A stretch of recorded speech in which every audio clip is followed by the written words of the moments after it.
ಇದು ಬಿಡು ಏನು ಮಾಡಬೇಡ ಅಣ್ಣ. ಸ್ವಲ್ಪ ಇದು ಅಣ್ಣ ನನಗೆ ಏನು ಕಾಣ್ತದೆ ಫ್ರೇಮ್ ಔಟ್ ಹೋಗ್ತಾ ಇದ್ದಾರೆ.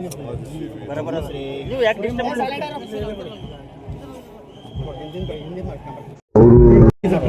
ಅಣ್ಣ? ಪ್ಲೀಸ್ ಪ್ಲೀಸ್ ಫ್ರೇಮ್ ಔಟ್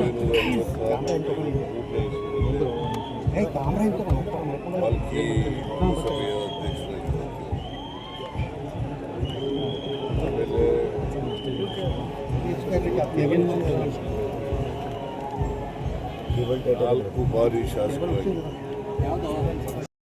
ಆಮೇಲೆ 2 ಬಾರಿ ಮೇಲ್ಮನೆಯ ಸದಸ್ಯರಾಗಿ ಮಾತ್ರ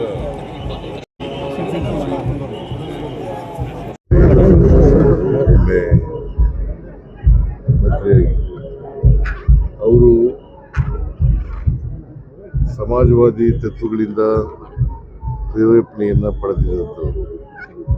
ಅದಕ್ಕಾಗಿ ಈ ಜೀವನದಲ್ಲಿ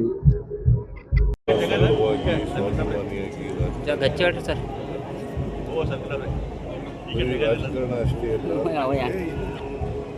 ಅವರು ಶಿಕ್ಷಣ ಕ್ಷೇತ್ರದಲ್ಲಿ ಬಹಳಷ್ಟು ಕೆಲಸ ಮತ್ತು ಸಹಕಾರ ಕ್ಷೇತ್ರದಲ್ಲಿ ಕೂಡ ಬಹಳಷ್ಟು ಕೆಲಸ ಬಹುಶಃ ಅವರು ಮಹಾತ್ಮ ಗಾಂಧೀಜಿಯವರಿಂದ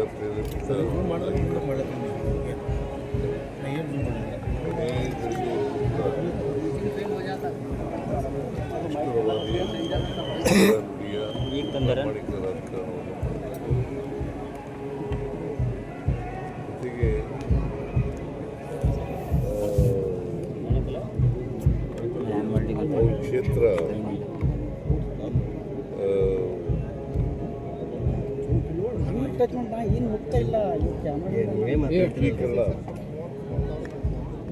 ಏಕೀಕರಣದಲ್ಲಿ ಹೋರಾಟವನ್ನು ಮಾಡಬೇಕು. ಬಹುಶಃ ಇವತ್ತು ಬೀದರ್ ಕರ್ನಾಟಕದಲ್ಲಿ ಉಳಿದಿದ್ರೆ ಅವರ ಹೋರಾಟದ ಫಲ ಅಂತಕ್ಕಂಥದ್ದನ್ನು ಮರೀಲಿಕ್ಕೆ ಸಾಧ್ಯ.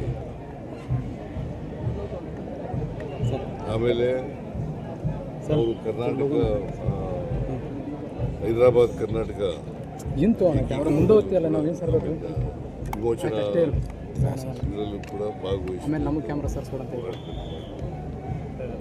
ಜೀವನದ ಉದ್ದಕ್ಕೂ ಕೂಡ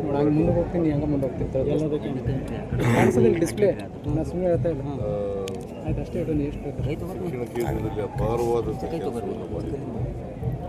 ಜೊತೆಗೆ ಸಹಕಾರ ಕ್ಷೇತ್ರದಲ್ಲಿ ಕೂಡ ಯಶಸ್ಸಿಗೆ sugar factory, Mahatma Gandhi sugar ಫ್ಯಾಕ್ಟ್ರಿಗಳು ಕೂಡ ಅವರೇ ಮಾಡಿದ್ದು.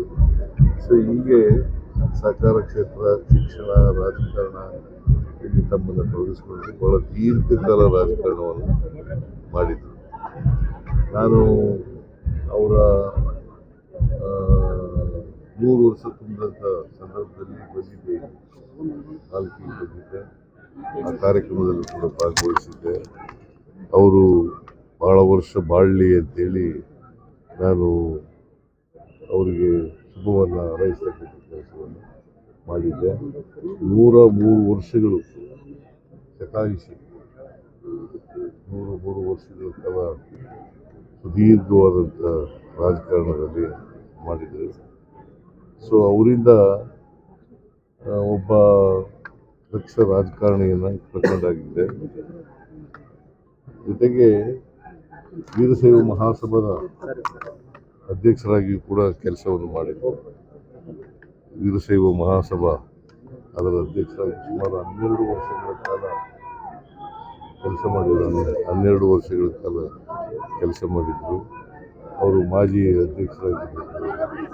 ಅವ್ರ ಕಾಲದಲ್ಲಿ ಎಲ್ಲ ಶರಣ ಬಂಧುರು ಮಂತ್ರವನ್ನ ಹೇಳಬೇಕು. ಎಲ್ಲ ಲಿಂಗಾಯತರು ಸಬ್ಸೆಕ್ಟ್ಗಳಿದ್ದವಲ್ಲ, ಓಂ ಶ್ರೀ ಗುರು ಬಸವಲಿಂಗಾಯ ನಮಃ.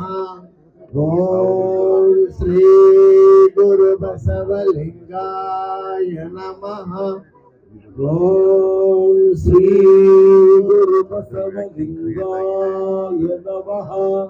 ಓಂ ಶ್ರೀ ಗುರು ಬಸವ ಲಿಂಗಾಯ ನಮಃ.